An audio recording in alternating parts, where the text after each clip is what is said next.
Good evening, ladies and gentlemen. Thank you so much for being here. About 18 months ago, I was in Jerusalem, and I went for Friday prayers at the mosque that is called Al-Aqsa on Temple Mount. Many of you will know it. And I was late, as usual, but I could find, the only place I could find was in a little side niche, little side area. And it's a rather unusual architectural feature for a mosque. So I asked someone what this was, and they told me it was the prayer niche of Zechariah or something like that.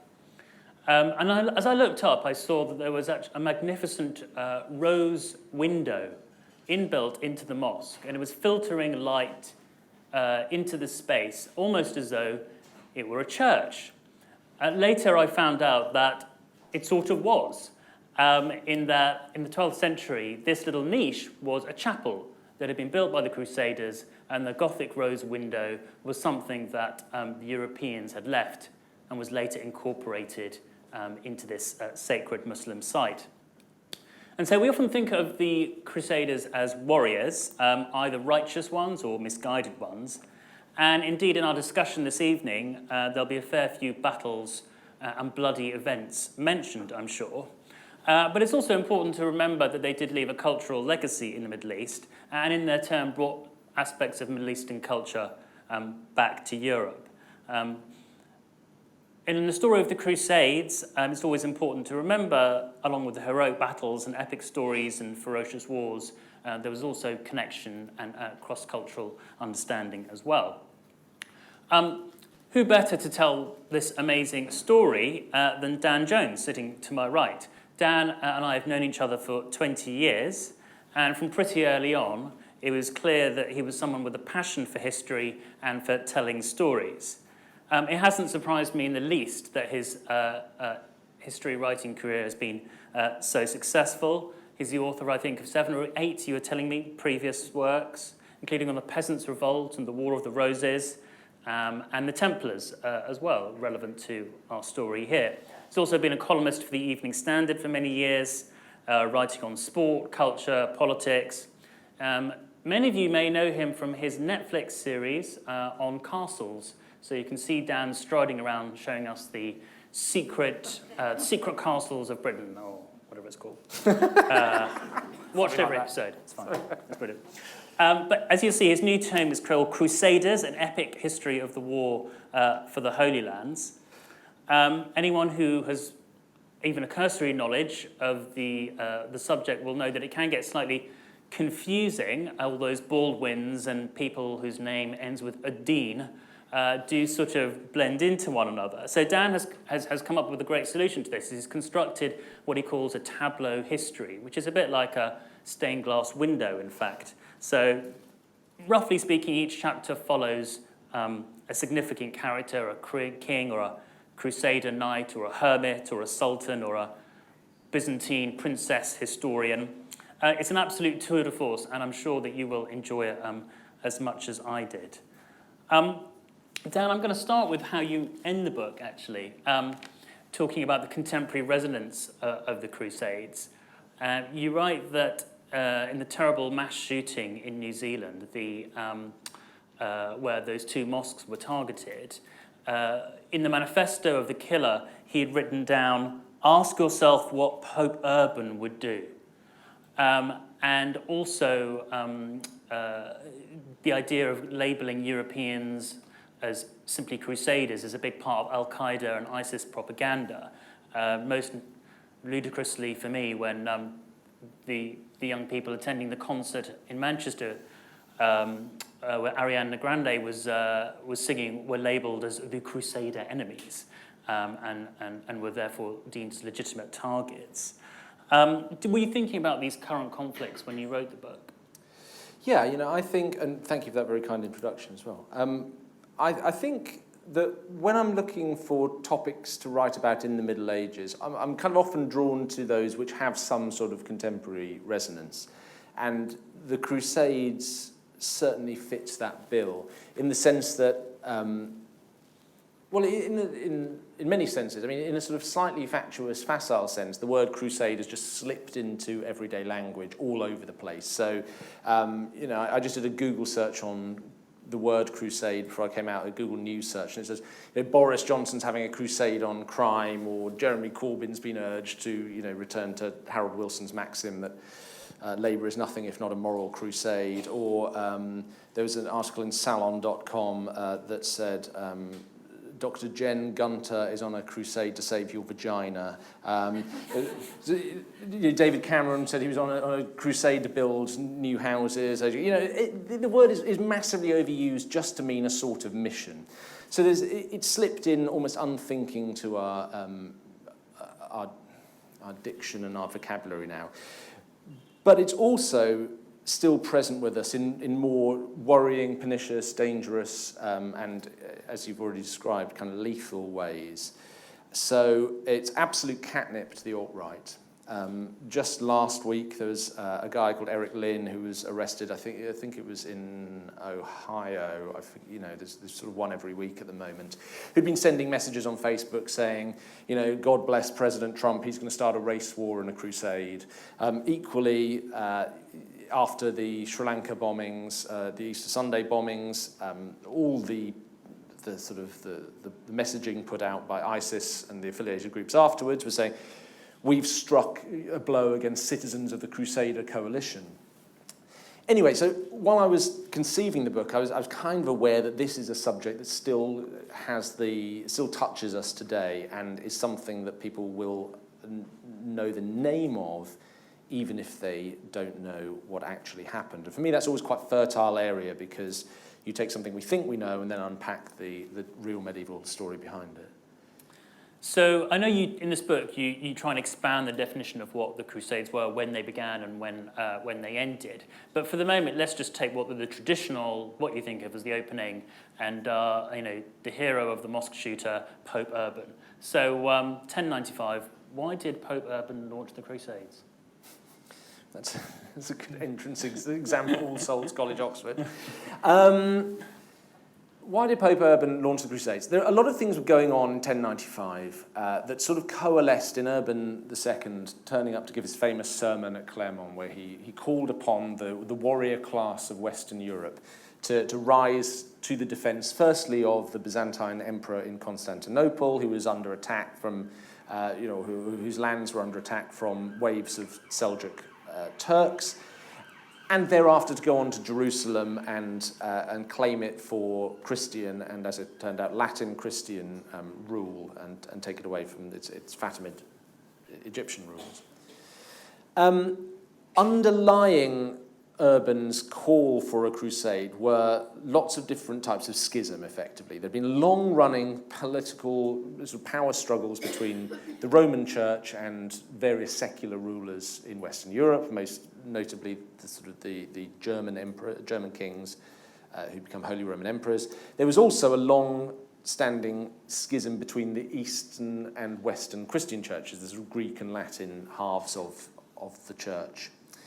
And in Urban's mind, I think the crusade was a rallying cause, a mission that could draw together all of these disparate and warring groups within different parts of the Christian church. He'd also been asked to help. Alexius Komnenos, the Byzantine emperor in Constantinople, did indeed have problems in Asia Minor, in Anatolia, with bands of Turks taking over traditionally Roman Byzantine territory. And sent a call, what Peter Frankopan, who I know you've interviewed recently, calls in his book about the First Crusade, the call from the East had been issued to the Latin Church in the West and the warrior class of Western Europe to come and help. So all of these were part of Urban's thinking. There was also, which I've written about in the first few chapters of the book, quite a long history of conflict, as well as cooperation, but conflict between Christian and Muslim powers in different parts of the Mediterranean. So in Spain, in Portugal, what we now call Spain and Portugal, the Wars of the Reconquista had already begun. In Sicily, there'd been the Norman conquest of Sicily, which had driven out the Arab rulers of Sicily. And so there was this sense that there were kind of precedents emerging for political wars between Christian and Muslim powers to be given an overall religious and spiritual dimension, which Urban drew together all of these strands in 1095, but then critically offered an incredibly alluring promise, which was that anyone who takes part in this armed mission to the east will be granted remission of sins. Incredibly attractive to a knightly warrior class whose whole stock in trade had been killing and maiming other human beings, thereby incurring lots of sin, which would make it much more difficult for them to get into heaven after their death. So these are the as always with history, there are lots of factors going into apparently simple events, but this is kind of the picture behind what we have in 1095. You mentioned Sicily, actually. You talk about Roger of Sicily. He's quite an interesting character, isn't he? And he's not often brought into the history of the Crusades. But tell us a bit more about him. Well, Roger Count of Sicily was one of when we think, so this, we're going to go to the 1060s here. Now, when we think about Normans in the 1060s, I think most of us would probably, our minds would go to 1066 and the Norman invasion of England. But of course, we know a little bit more about the Normans. The Normans were getting around the Mediterranean big time in the 1060s. And one of the places that Norman kind of military adventurers had turned up was southern Italy, Calabria and Apulia, and the island of Sicily itself. There were two brothers in particular who were particularly adept at conquering far from Normandy, and this was Robert Guiscard, whose son Bohemond would become a big player in the First Crusade, and his youngest brother, Roger, who became Roger the First Count of Sicily. Now, most accounts of the Crusades tend to neglect Roger or treat him as a very minor character. But if you read Ibn al-Athir's history of, the great Islamic chroniclers of the crusading period, he gives Roger quite a starring role in the genesis of crusading. And he tells this apocryphal but sort of rooted in some sort of truth story about Roger of Sicily being approached by ambassadors from a cousin generically named Baldwin. Well, there were a lot of Baldwins in the crusading era, so that's fair enough. And anyway, the story goes, according to Ibn al-Athir, that Baldwin's ambassadors came down to Sicily and said, look, Baldwin wants to go fight some Muslims in North Africa, and Sicily seems like a great stopping off point. Can we come and use Sicily as a launch pad to go and attack Muslim powers in North Africa? And Roger of Sicily theatrically lifts his leg and farts in their general direction. Okay? Monty Python probably, may well have sourced it from there. And says, that's the stupidest idea I've ever heard in my entire life. Tell Baldwin, absolutely not. If he wants to go fight Muslims, you can do it miles away from Sicily, please. I've heard there are loads in Jerusalem. How about there? And in Ibn al-Athir's telling, this is where it all began. And when I read that, the tale is clearly apocryphal. We can trace where it may have sprung from. However, it's such an interesting and counterintuitive starting point to a story of the Crusades that I couldn't resist using it, because it's also a way into thinking about crusading to Jerusalem as not something that's kind of hived off and isolated from the rest of the politics of the Mediterranean world, but that is deeply connected to what had been going on in Sicily and southern Italy during the 1060s, 70s, 80s, 90s, what had been going on in Spain and Portugal during the same period. And one of the things I've really tried to bring out and emphasize in this book is that crusading from the beginning to the end was disparate, fragmented, took different forms in different places, but was all connected. So you talked a little bit about why a knight might want to go on a crusade. What if you were, sort of a wealthy aristocratic son in Europe? What other kind of motivations might there be to take up the cross? I think the obvious attraction, as we said, is the remission of sins, and that's kind of the spiritual contractual element of crusading. Now, if you were basically alive and sentient in the Christian West in the Middle Ages, you couldn't get out of bed without committing a sin. And so there was a sense that everyone was accruing sin to actually quite an inconvenient degree, and that some way of remitting sin, of obtaining penance, was kind of needed by the time you got to the 11th century. However, there were other clear motivating factors to going on crusade, which was borne out by the fact that once Urban II preached what became the First Crusade in 1095, there was a massive take-up, far bigger, I think, than he ever anticipated. In retrospect, you can say that aristocratic sons in a Europe in which land within a feudal system was becoming increasingly scarce might be attracted to going and carving out new estates in the East. We know that that's what happened after the First Crusade with the establishment from 1099 through the first decade of the 12th century of the Kingdom of Jerusalem, County of Tripoli, County of Edessa, Principality of Antioch, effectively feudal, Latin, Western, medieval states within Syrian, Palestinian, Lebanese, as we now call it, coastal region. But there were also clearly, there was clearly quite a large number of people for whom going on crusade just represented a kind of adventure. And what we see after Urban preaches the First Crusade in 1095, the first wave that sets off from Europe isn't knightly sons and knightly warriors and aristocratic sons. It's what we now call a sort of populist movement, led by characters like Peter the Hermit, who have made it a leading character in the first part of the book.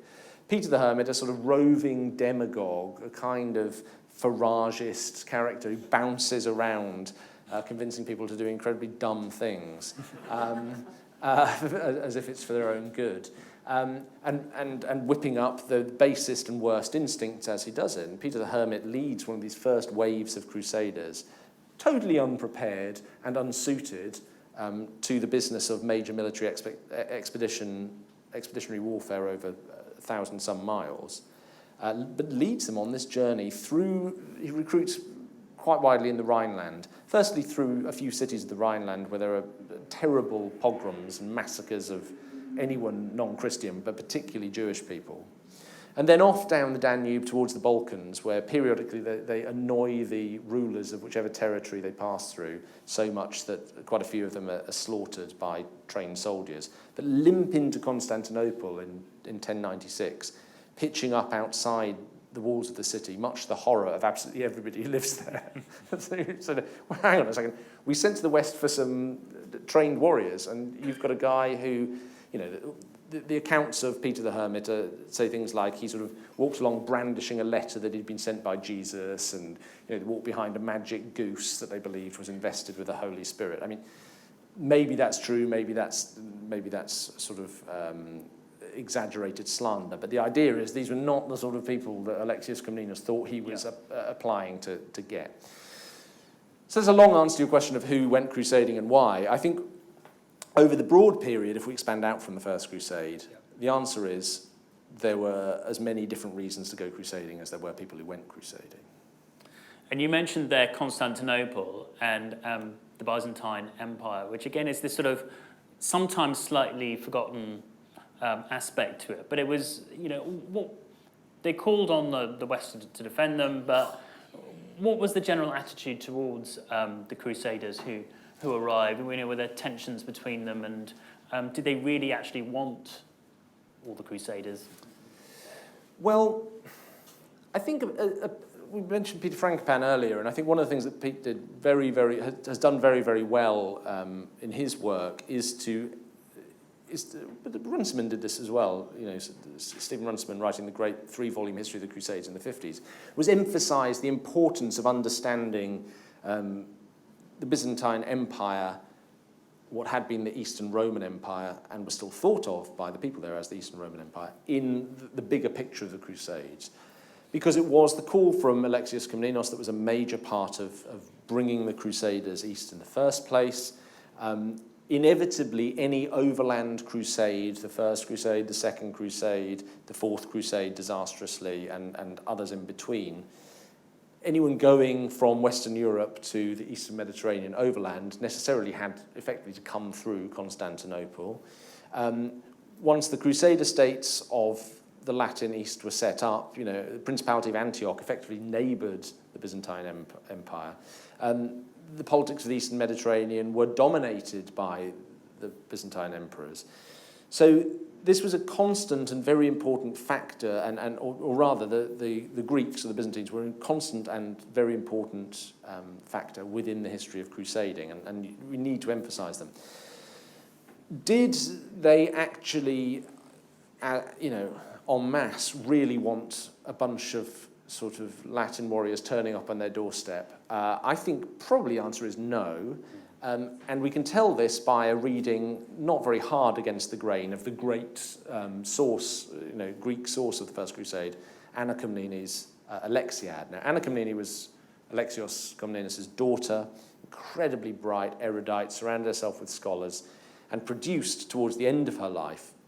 She lived a very long life and died around the time of the Second Crusade, in the middle of the 12th century, 1140s, 50s.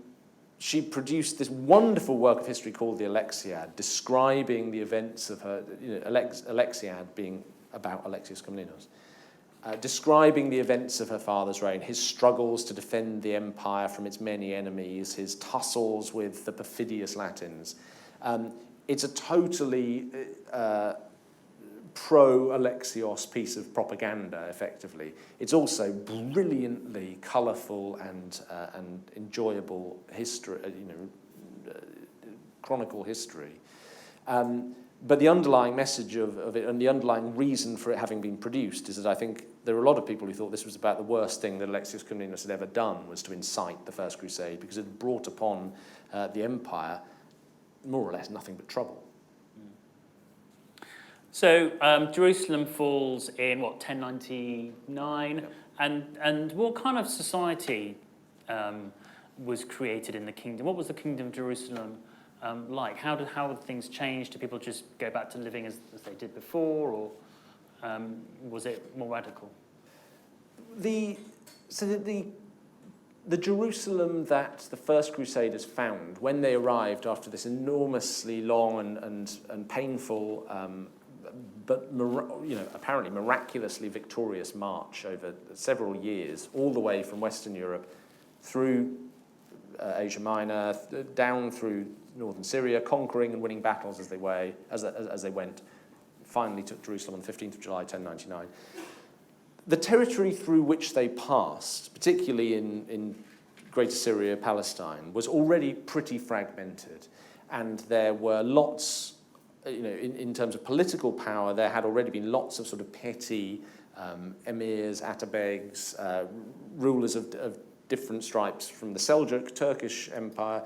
There were the Shiite Fatimids of Egypt, who had claim over different cities in the region. Within the cities themselves, culturally, there was enormous diversity, different denominations of Christians, Sunni and Shia Muslims, there were Jews, there were traders from all over the world. This was a variegated and very mixed population, and I think that carries on throughout the Crusade, the period, or the Crusader period. In terms of political organisation, once the Crusaders arrived in Jerusalem, took over the city itself, defended it from recapture, they set about organising what ostensibly were quite Western feudal states, ruled over by the feudal overlord was the King of Jerusalem. Lots of Baldwins there, a few Amorics and Fulks and various others. And then there were a series of barons, and it was a classic feudal landholding structure. King at the top, then the barons, then knights, and then the poor people who happened to live under this structure toiling away beneath them. A lot of Latin sort of culture and economic activity and life took place within cities. So really, over the 200 years that nearly 200 years that the Crusader states survived, the cities were the sort of locus of power and Crusader culture. So cities, as well as Jerusalem, places like Acre or Acre, which was after Jerusalem was lost, became the capital of the Kingdom of Jerusalem. Tyre, Beirut, Sidon, Antioch, Tripoli, mostly coastal cities. Outremer, is that what they call it? Yeah, so it was often described as Outremer, so over the sea, effectively. There was a sense throughout the period, I think, that this was a colonial settler society. And although lots of archaeological and some DNA work has shown that this was quite a mixed society in which people intermarried with the families, and they found out there, and particularly with sort of Christian Armenians and Byzantine Greeks. There was always a sense that the Crusader states depended on a constant influx of people from the West and retained quite a Western identity, at least in their own minds. People who arrived in the Crusader states from the West found that they'd all gone quite decadent and from there and perfumed and not particularly macho from their time in the East. But I think there was always a sense of a settler doing things like taking baths. Taking baths and not stinking and, all this very questionable kind of activities. But, it remained a colonial society, particularly as the period went on, actually, as the Crusader states shrank and power became concentrated in little city settlements, a lot of which were divvied up and controlled by Italian mercantile powers, the Venetians, Pisans, Genoans. As the period went on, it became more and more like a series of small kind of settler cities. So you touched on it a bit in your answer there, but I wonder whether we could talk about the Muslim reaction to the fall of Jerusalem. And, of course, there wasn't just one set of people called the Muslims. There was a whole different set of groupings. And, for example, the Caliph in Baghdad was not the person really in charge of any of this, was he? He wasn't going to be leading a counterattack. No, and I think that the reflection in most of the Islamic chronicles, wherever they're written of the time, is that in 1099 the Islamic world in this region, at any rate, was fatally divided. Sectarian divides, political divides. They couldn't get their act together, and because of this, the Franks swept in. I mean, that's the judgment, effectively, and that's borne out by counterexample throughout the Crusade period, because basically every time that someone does get their act together and establishes a degree of political control within Syria, and ideally Syria and Egypt together, so Nur al-Din, Saladin, later on the Mamluk slave soldier caste who rose up to take control of Egypt and Syria, it's apocalyptically bad news for the Crusaders, because the only reason these fragile settler states really survived and certainly managed to thrive at any point was they relied on division among their enemies. And the real crisis points within crusading, if you take 1187, Battle of Hattin, loss of Jerusalem to Saladin, 100 years on, 1291, when Acre falls and the Crusader states are effectively swept into the sea. These are moments when either one group or one ruler manages to bring together all the various different Islamic people of Syria and Egypt and unite them against unite them towards the goal of kicking the Crusaders out. Yeah. So you mentioned Saladin there, one of the sort of best known figures of the whole Crusades. Was he as impressive as everyone makes him out to be? People certainly made Saladin out to be impressive from the get-go, and part of that, and Jonathan Phillips, the great Crusades historian at Royal Holloway, has written a very good new biography of Saladin, which emphasises this. Saladin was acutely aware of his own reputation and his reputation management. He was a little bit sort of Churchillian in that respect. He knew absolutely that it was important to surround himself with literate people who would write poetry celebrating his achievements, who would write chronicles making it clear how great he was. I think Saladin takes a lot of credit for the achievement, for completing the achievements of the ruler, the preeminent ruler who'd gone before him, Nur al-Din. He sort of pushed to completion everything that Nur al-Din had begun, which was uniting the various emirates, Aleppo, Damascus, Mosul, taking on the conquest of Egypt from the Shiite Fatimids, and all of this had been set in train by Nur al-Din. And on top of that, really starting to emphasize the jihad and the importance spiritually as well as politically of getting rid of the Franks, as they called them, the Latins, God curse them.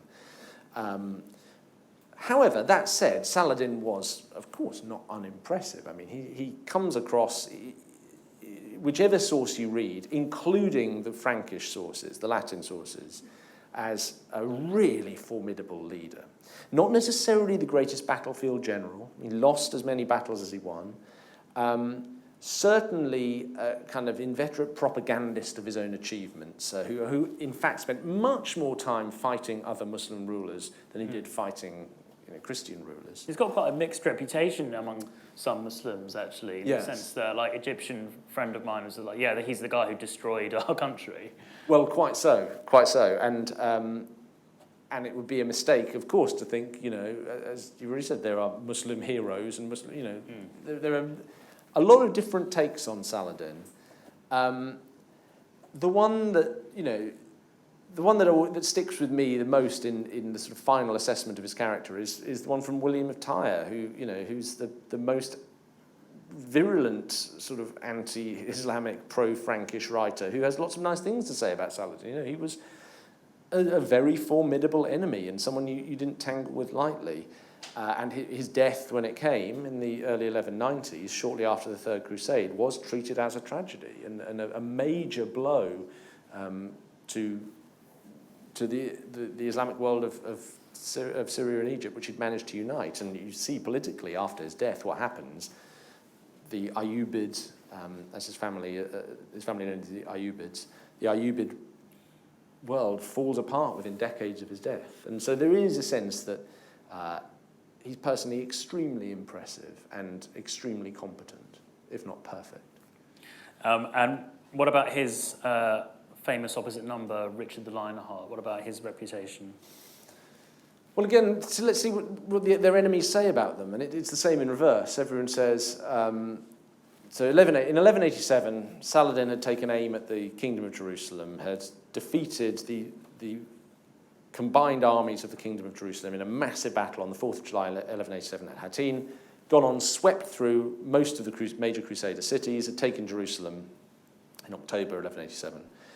This sparks the Third Crusade. And then first Philip Augustus, King of France, arrives. Then Richard turns up. And in the Chronicles, it's like, now we're in trouble. I mean, his reputation precedes him. There is this grudging admiration and respect for Richard that says, this was a serious leader, and this was the one guy we were frightened of. It's like having Lionel Messi in your team, You might be Barcelona, but there's still one guy who's bigger than all of them. And again, there's the anecdote that sticks in my mind, and I forget now which chronicle it comes from, but says that for decades afterwards, if Muslim mothers couldn't get their kids to behave and shut up and go to sleep, they'd say, "Shut up, or King Richard's going to come and get you." This is the sense of who this was. It's a fabulous story. These are two larger-than-life characters. Richard, of course, gets away far too lightly, particularly in the Western historiography. His massacre of thousands of prisoners on the plain outside Acre, shortly before he begins his march down the coast in 1191, is hard to classify as anything other than a war crime, even given the inappropriateness of that terminology to medieval warfare. Clearly a brutal and brutalized and dangerous person who, whilst it's exciting to read about in history books, you definitely wouldn't want to hang out with.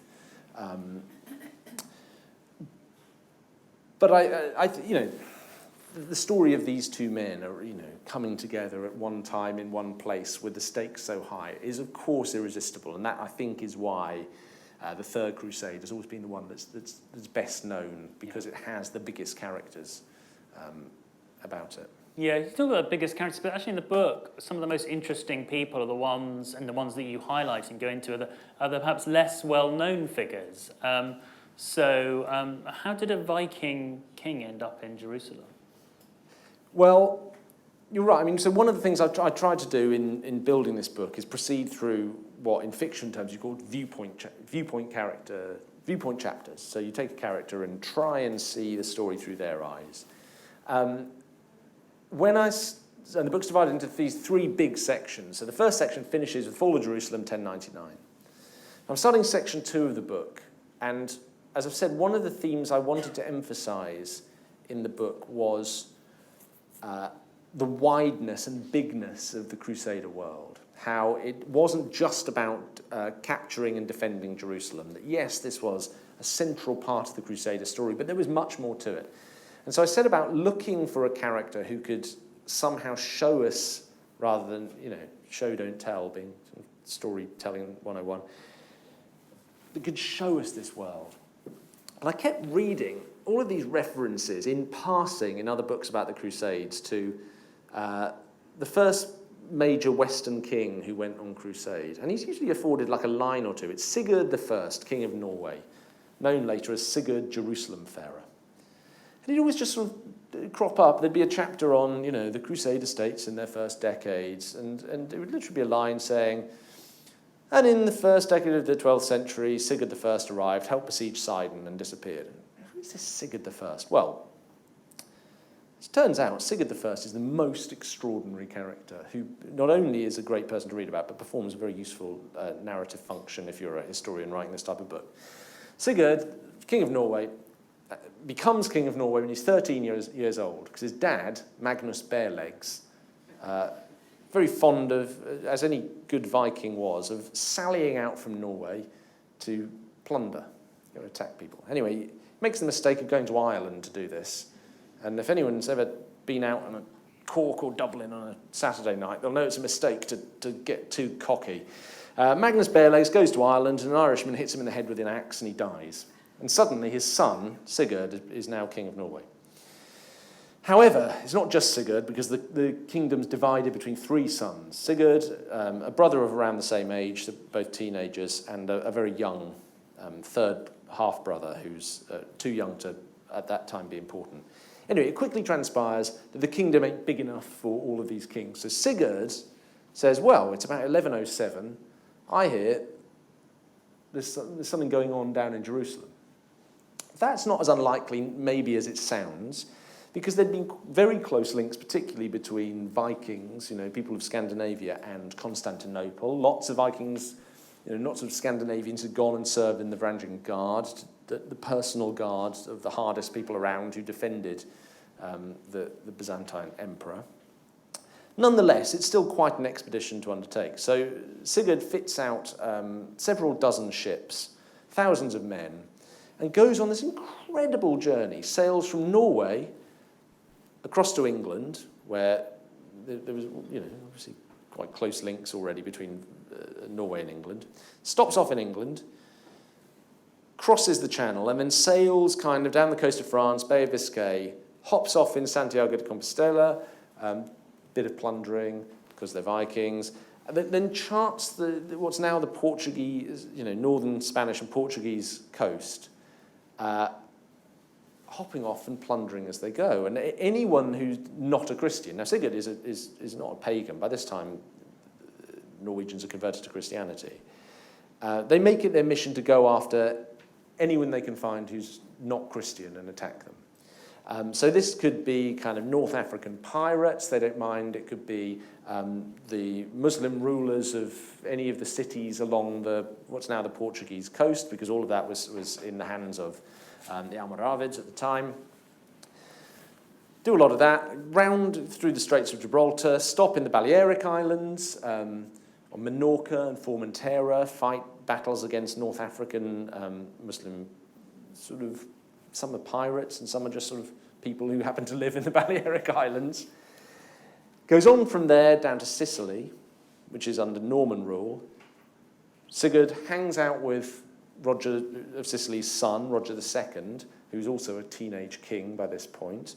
They sort of banquet and feast and have a good time. Goes on from Sicily to the Holy Land, puts in at Jaffa, goes to Jerusalem, visits the Holy Sepulchre, hangs out with the King Baldwin II there, gets a little shard of the true cross, holiest relic you can get in the Christian world, sends his ships up to Sidon, where they do indeed take part in a major naval and part naval siege, just successfully take the city, leave the Holy Land so loaded down with treasure that they're attaching it to the masts and sails sail to Constantinople, swap their ships for horses, and ride off home to Norway. After which Sigurd goes mad and thinks he sees fish in his bath all the time. Across that story, hang on a second, that's not just... And a Viking king helped besiege Sidon. That's like the greatest story I think I've ever read about the Crusades, and it involves a Viking king who's 13 years old when he starts out. So this is the kind of material that I love in putting this book together, because partly it's a great story. It looks good on the page. It's funny when you recount it. But also because narratively, at the start of part 2 of the book, here you have one person who takes in the whole sort of Mediterranean world and sweeps you as the reader through, you know, the sort of Christian West and down to Islamic Spain and round to Norman Sicily and off to Jerusalem and back to Constantinople. This is perfect. This is brilliant. And for that reason, I think he might be my favourite character in the book. Margaret of Beverly is quite no, she's my second favourite character. She's pretty entertaining, isn't she? Tell us about her. Well, yeah, so earlier we were talking about the Third Crusade, Richard and Saladin, and actually, although I've sort of bigged up Richard and Saladin, when I approached that chapter, which starts the third part of the book, I was a little bit like, can I really do... Because I had to do the Third Crusade in one quite long but self-contained chapter. Can I really do a sort of Richard and Saladin book? I was always on the lookout not to cast just sort of white Frenchmen with big beards, you know. And then again, I came across a line in passing. I was reading an earnest and very well-written volume called Gendering the Crusades. I've read it, so you don't have to. And sorry if any of the authors are. It's good. It's a good book, but it's quite scholarly, and it's not it's not Sigurd of Norway. Okay. So again, I came across this reference to a woman called Margaret of Beverly, who'd been in Jerusalem when Saladin's men were besieging it, and had sort of fought on the walls. But you trace the footnotes down. Well, Margaret of Beverly's account of her time in Jerusalem is written up, and it's not an English translation, but you can get it in if you go to a specialist library, you can track down a Latin translation of it, transcription of it, sorry. Margaret of Beverly had been born in Jerusalem because her parents were there on pilgrimage. But then they'd gone back to their home, which was in, as her name suggests, Beverly in northern England. And there she'd been brought up. She'd helped bring up a much younger brother, Thomas. And when the parents had died and Thomas had got to the age that he could be sort of packed off to become a Cistercian monk, Margaret decided to do what we now call going on gap year, I think. She's then pilgrimage. She goes to Jerusalem to see the place that she was born, but she picks the wrong moment to go to Jerusalem. She goes in the 1180s when Saladin's men are turning up, and so she finds herself in Jerusalem as the Ayyubid army is amassed around the walls. And in her account, she says she was fighting. She had a slingshot. She was throwing stones. She was wearing a saucepan on her head as a helmet, and a borrowed breastplate or chain or mail sort of shirt. It's not quite clear exactly which of those two things it is. She's badly injured when a large rock from a trebuchet, big catapult, lands near her and she's hit by shrapnel, but she survives. When Jerusalem falls, she manages, there's not a massacre when Jerusalem falls to Saladin's men, unlike in 1099 when there'd been a terrible massacre. Jerusalem falls and Christian inhabitants are allowed to buy their freedom at a set price. She buys her freedom, but she only gets about 6 miles outside Jerusalem before she's kidnapped and enslaved. And she's put to forced labour for 18 months through, that would be two winters and a summer. And in her account it later says, my chains rusted from my tears. She has a very bad time of it, until eventually a wealthy merchant from Tyre who's undertaking sort of pious, generous acts because his son's got married or similar, buys her and frees her as sort of magnanimous, pious act. But then she says, I was in an even worse position than before because now I've got to wander around this hostile land and I'm not even fed. So she wanders around in kind of abject poverty until eventually she manages to take ship home along with the sailings on which Richard the Lionheart leaves. Seriously? You read these stories and go, wow, That's and then so that in the book became, I was like, I have to use Margaret of Beverly to frame the Third Crusade, because the number of times we've read about Richard and Saladin, if we know about the Crusades, is quite a lot. The number of times we've actually read about Margaret of Beverly with the saucepan on her head, not very many. And from there, I started thinking, how much of a female version of the Third Crusade can we do? And then I picked out Richard's sister, Joanna of Sicily, who plays a big part in his campaigns, and his wife, Berengaria of Navarre. And then suddenly you've got a telling of the Third Crusade that's sort of gendered. There you go. There you go. Genuinely, I hope she sold her story to the tabloids when she got back to... Well, she sort of did the medieval version of, because she managed to get back home. This is Margaret of Beverly, and tracked down her brother, Thomas who's by now Thomas of Froidmont, who was in a Cistercian monastery. So she was settled down to the life contemplative, and one of them wrote her story. Now you have to be careful with her story, because it's framed as a sort of not martyrology, but a saint's story. She is presented as a sort of this terrible victim of, but the victim, the sufferer, the good Christian who suffered and survived and will be rewarded in the afterlife. You have to read against the grain when you're using the source. Nevertheless, I mean, it's still a fantastic story. And you stretch out to the ending of the Crusades to up to really 1492, pretty much. And so you definitely think of like the reconquest of Spain as being part of the crusading story. Well, it's the hard bit when you get past, say, the 1180s, when Jerusalem fell to Saladin, is that crusading starts to roll and really evolve, and crusading just starts happening everywhere, effectively. So if we took the beginning point of our story, we're talking about the First Crusade, you had Crusades to Jerusalem and the East, and you had the Reconquista, the sort of self-contained second arena of warfare between Christian and Muslim powers, in which there was remission of sins for the Christian fighters. Those two both continue. The wars for Jerusalem end effectively at the end of the 13th, beginning of the 14th century. That's when everyone realises it's over. The Crusader states fall in 1291. But by that time, I mean, the Reconquista carried on until 1492. You also had another sphere of crusading which had opened up in the 1140s with the Wendish Crusade against pagans in the Baltic. So in the 1140s, German knights who didn't fancy going to the east on crusade petitioned to the Pope via famous abbot Bernard of Clairvaux. They petitioned the Pope to be allowed to fight pagans, non-Christians, on their doorstep. And that became a long, long-running set of crusades against people in what's now Latvia, Lithuania, Estonia, Finland, originally parts of Saxony as well.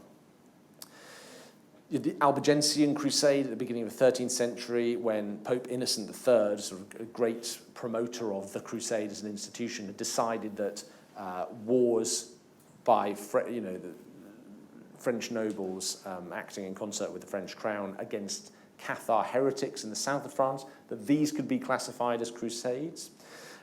There were crusades against Frederick Hohenstaufen, the great Holy Roman Emperor, in the middle of the 13th century. His private wars with the papacy became crusades against Frederick himself. And it rolls on and on, so that by the time you reach the 15th century, well, no, even the late 14th century, let's say, you have this sort of peculiar spectacle where there's a schism in the papacy, and you have two popes at the same time, one in Rome and one in Avignon. Their supporters are fighting each other, and both popes are declaring crusades. So there's Christians fighting Christians in like Castile and Portugal, and this is a double-handed crusade because two popes have said, yeah, you can have crusading privileges if you come and fight for me. It's become a sort of privatized institution of warfare used by the popes willy-nilly and wherever they sort of fancy it. And so the whole thing becomes a bit of a hot mess. But I put a sort of a fork in it, if you like, in 1492, because I think in 1492, 1st of January 1492, when the last Muslim emir in southern Spain, in Granada, surrendered the keys of the Alhambra to Ferdinand and Isabella, the Catholic monarchs, and symbolically left Spain, leaving Spain a sort of fully Christian-ruled realm. I think that kind of marks the end of crusading as it was known in the Middle Ages. The crusading ideal did not die by any means, because as long as there were clashes between Christian and Muslim powers, and particularly around the Ottoman Empire, which had appeared by that stage, these would be given crusade status. And you had permanent crusading institutions. We haven't talked about the Templars. They'd been wiped out in the early 14th century. But the Hospitallers, who carried on for centuries, almost by virtue of who they were, everything they did was a crusade. Venetians were endlessly going on crusades. You have people like Henry Bolingbroke, future Henry IV of England, when he's kind of gadding about as a young man, goes on a crusade, joins the Teutonic Knights for a season, tries to go for a couple of seasons. You have people like Boucicaut, the great Marshal of France, who led the French troops at Agincourt, had been on Northern Crusades loads of times. Everyone was going a crusading, but I think by the time we get to 1492, that's really the end. It's also a good place to stop narratively, because among the crowd in 1492, watching the last Moorish ruler of southern Spain leave and hand over the keys to Alhambra, among the crowd watching that is Christopher Columbus. Christopher Columbus, of course, then goes off across the Atlantic and comes back and writes letters to people going, "You'll never guess how many pagans and unbelievers there are to get out over there." And stuff to pilfer. And then it seems like all of the energies of, quote-unquote, the Christian West, which had been draining away from Jerusalem for a long time, are now refocused in this new area. And in that sense, a new era of history has begun. The New Jerusalem. The New Jerusalem. I'm sure you've all got lots of questions, so I want to open it up to the audience. If you just stick your hand up, we've got roving mics, I believe. There's a lady there. I'll start with you. I was just wondering if you could maybe put the Crusades in the wider context of European history at the time. So I'm sure they weren't completely all-encompassing of life at that point, but I was just wondering if you could maybe discuss how they were viewed by non-Crusaders back home. Yeah, I mean, that's an absolutely great question. And I think the story across the period is one of sort of spasmodic interest in the Crusade. So there are these moments when crusading gets white hot. So First Crusade, obviously, is the subject of massive interest, particularly in France and Burgundy and the Rhineland. And then it kind of dies away a little bit, after Sigurd.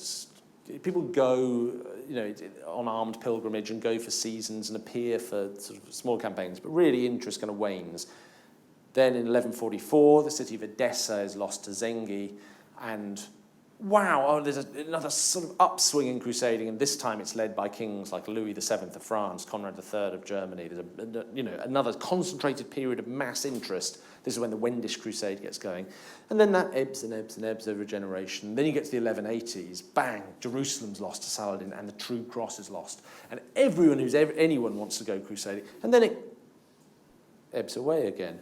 When you get into the 13th century, I was talking very briefly about the weaponization of crusade against people like Frederick Hohenstauf. And I think crusading then becomes quite knitted into the fabric of politics in the West, so that if anyone's in opposition with the Pope or allies of the Pope, crusade.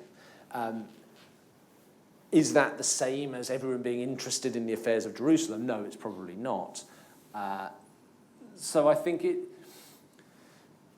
it's hard to say across the period as a whole what the nexus of sort of interaction between broader society and crusading was, except to say that I see it going in waves and moments.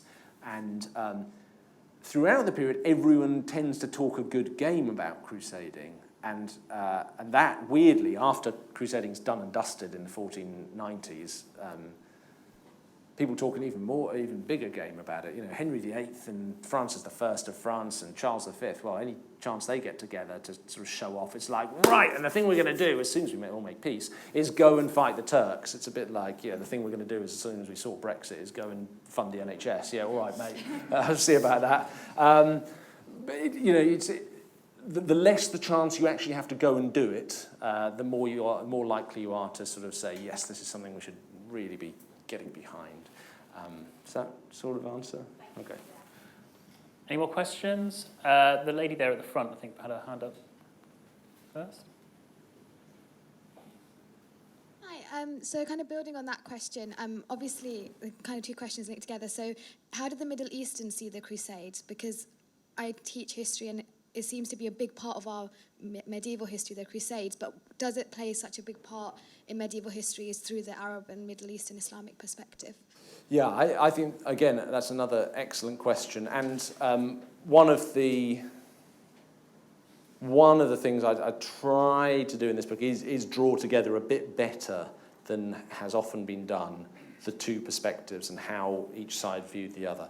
I think the Crusades were much a bigger a deal to the Crusader. Do you know what I mean? I think the politics of Sunni and Shia and Egypt and Syria, and then really the broader Islamic world, and by the time you get to the Mongols, Mongols and Mamluk, I mean, there are far bigger problems than a few Franks hanging out in a tiny few states on the sort of Syrian littoral. And I think there's an enormous self-importance in Western history, as was written at the time, chronicled history, and as has been written since, in overestimating how much this actually seemed to matter to the Islamic world.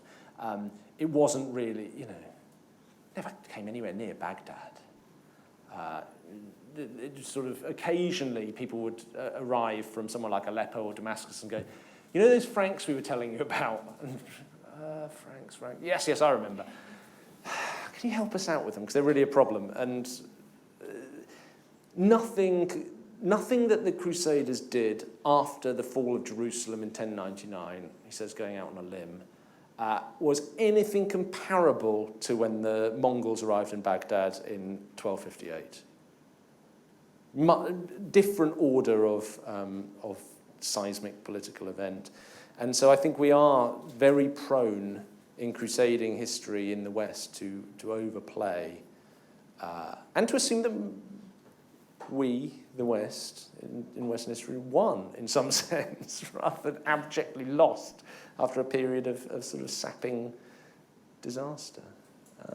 Yeah, this is the same when I was speaking to Peter Frankman. He was saying this is the weird thing about how the Crusades are remembered now, both in the Middle East and in the West, because he said, well, it was, the Arabs won and the Europeans lost. So why is it remembered? There's this weird sort of fetishization of a completely wasteful and pointless war. And I was on holiday in Turkey last month, and a lovely time. Went to Punt Turkey where not many English people go. It was great. But we made one exception to that because we went to a water park. Kids like going on the water slides, right? And there were loads of English people in the water park. And there was one chap, quite a big guy, and on his back, an enormous tattoo of a Templar knight sort of kneeling in front of his sword. Have you tried to sell him a copy? I said, I was looking at it, I thought, God, he must really like the Crusades.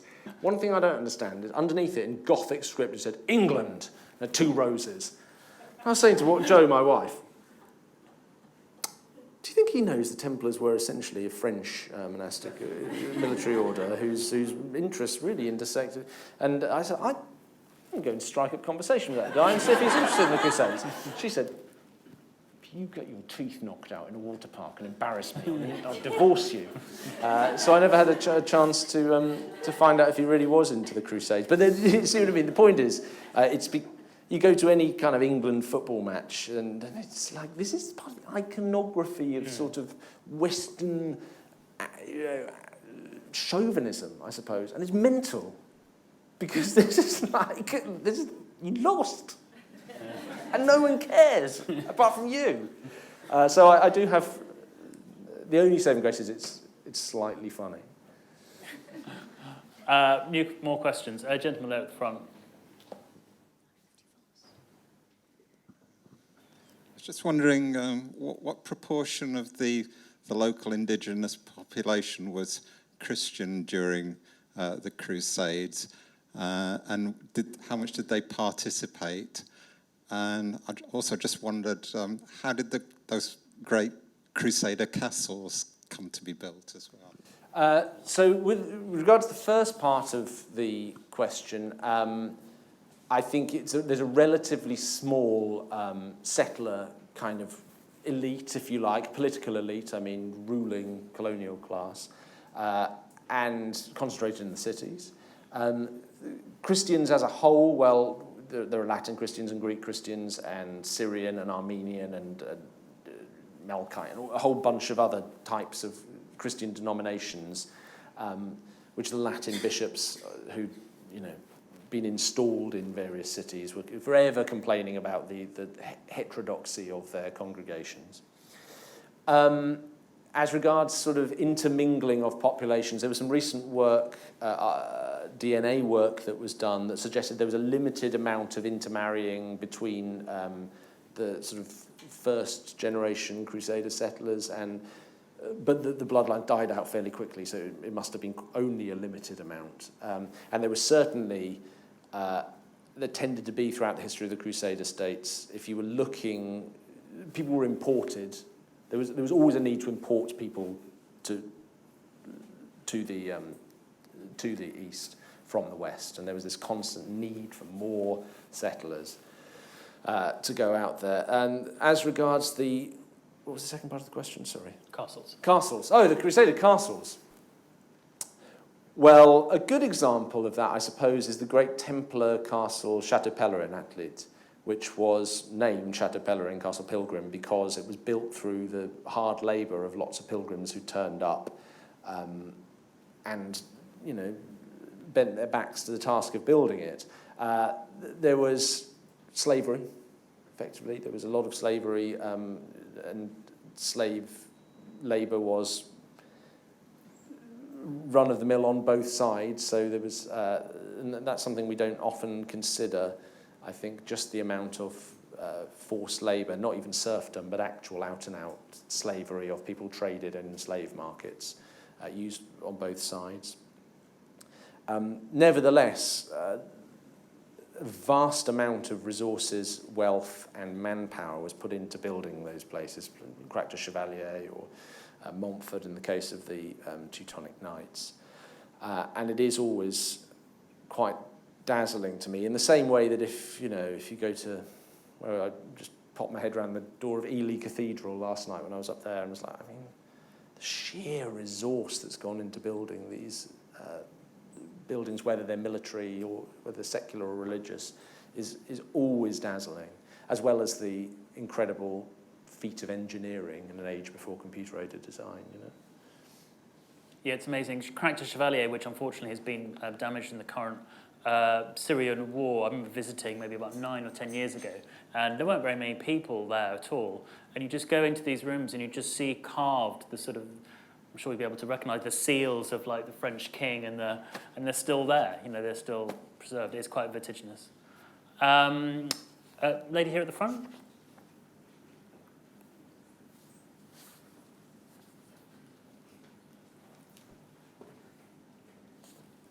I was just wondering, you spoke about the reasons for starting the crusade with Pope Urban. How much would you think that religious fervour and factors played against other more secular factors like a fractious military class and pressures of other politics? Yeah, I think that's a very, very important question as well, and one that's hard to tease out. And again, without wanting to give you a totally woolly answer, it's different for different people. I think if you were to take, let's take the example of the Venetians, okay, and in the Fourth Crusade. We haven't talked about the Fourth Crusade. But in the Fourth Crusade, French lords approached the Venetians and said, we want to go on crusades. The target secretly was Alexandria, from which they proceeded to Jerusalem. Need a lot of ships. So the entire manpower of Venice went to building ships on a military contract. I don't think, there's an element in that Venice as a sort of republic, as a city, had an ambition to be seen as the most pious and kind of, this was part of their civic prestige. But really, this was a military contract. when the French turned up, they hadn't got anything like enough money to pay for all the ships they'd ordered and had built. They didn't have anything like enough men to pile into them, and they were then at the mercy of the Venetians, who, under their incredible leaders, 90-year-old blind Doge Enrico Dandolo, took them on a wild goose chase around the Adriatic, pillaging other Christian cities who Venice sort of had beef with, went on to Constantinople through. I'll spare you all the tortured details are in the book, but ended up sacking Constantinople in order that Venice could effectively make its money back on a military contract that the French had welched on. The proceeds of the Venetian plundering of Venice in 1204 can still be seen if you go to St. Mark's Basilica. The bronze horses that they nicked from Venice from Constantinople are still on display. No doubt there'll be a call to send them home and repatriate them at some point soon. So I think if you take that example, you can say, well, there's quite sort of cynical, mercantile, secular motives, even if sort of a reputation for Christian piety and Christian military capability was part of Venice's civic pride. It's a military contract.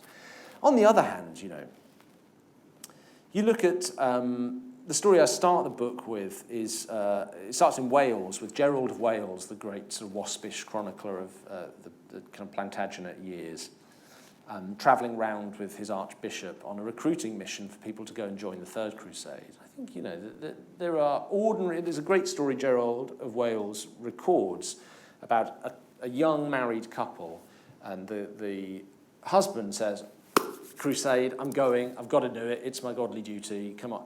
And the wife says, "No, you're not, you're staying here, mate." And they have a big row about it, and she sort of kind of says, no, you're staying here, and he sulks a bit. And then she goes to bed and hears this, hears a voice saying, it's God's voice saying, because you've taken someone from me, a crusader, I'm going to take someone from you. And she rolls over in bed and smothers her baby. The baby dies. And then they have to go and find the bishop and say, we've made this terrible mistake, we're going to atone. And the husband is going on crusade, and the wife sews on the cross to his clothes herself. Is it true? We only have Gerald's word for it. We don't have their names. Nevertheless, it's clearly designed to illustrate this genuine popular piety that existed in response to the call to crusade. I think maybe a good analogy for this in modern day terms, and to illustrate how difficult a question it can be to answer, is this. When people talk about the Second Gulf War, the war in Iraq, George W. Bush war, which he himself mistakenly and accidentally called a crusade, fatefully on September the 16th, 2001. Anyway, you'll always meet someone in a pub who'll say to you, well, it was all about the oil. And you go, well, that's so reductive and a stupid way to analyse it, because it completely ignores, for example, the personality of George W. Bush. Everyone around George W. Bush at that time knew that you were more likely to get things actioned by the president if you included a biblical quote on the sort of paper that was going across his desk. Faith and a genuine, even if we disagree with it, sort of, deep-rooted American, muscular, chauvinistic Christianity played an enormous role in George W. Bush's decision-making in 2001. So probably did his links with the oil industry. But can you separate one from the other in analysing decision-making at that time? I don't think you can. Or you can't do it to such a satisfactory degree that you can say Gulf War II, just about oil. It doesn't. Well, the world doesn't work like that. History doesn't work like that. And certainly the same analogy applies to the Crusades. Was it cynical? Was it secular? They're all parts of the same kind. They're wrapped up in each other, and it's about proportionality rather than it being a binary thing, I think. Unfortunately, we've run out of time, but Dan didn't spare you all the details there, but if you get the book, you will get all those details, and I urge you to do that because it is an absolutely fascinating, brilliant read, and he's sticking around to sign some books, and you can have a chat with him and ask him all the questions. You're sticking around to sign yours as well, I believe. Samir's Yeah, brilliant debut novel, which has a Crusader connection. It's seen in Cordova at the beginning. There is a bit of a Buy them Cordova both, scene is as what well. we're saying, I think, aren't we? Yeah. There you go. Buy both, but mainly his. Thank you all very much.